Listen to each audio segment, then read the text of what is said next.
Okay. We have received a notification on our Google Ads account for data-driven attribution enables saying switch it on. Yeah. Do you think it's worth it to have? And will it make conversion improvement?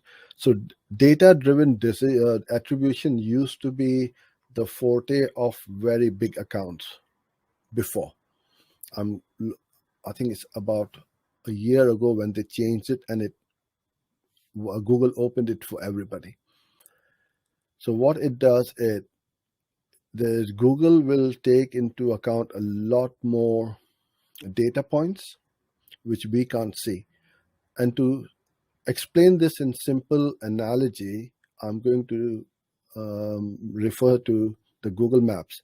So when we're in the car and we put in the the Google Maps or the TomTom or whichever Sat Nav you are using, and it's going to guide us, right? Go straight, turn right, turn left, or whatever. Sometimes it's going to take us through a different route. And you're wondering, why the hell is this taking us from a different route? The way to my home or office is straight. It's because Google Maps or the Sat Nav knows that there's a roadblock or an accident or a traffic jam ahead, and this the route may be longer, but it will be quicker because there is no traffic on there, which we as a human can't see. So data driven is exactly what I'm just talking about. It can see things which we can't see, especially when it comes to bidding and attribution. So I would say yes, if you got your account whitelisted for data driven attribution, switch it on.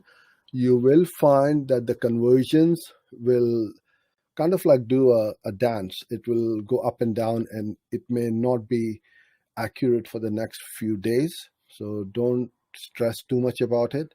It will settle down because it's a new attribution model. So I would recommend that you do that. Yes.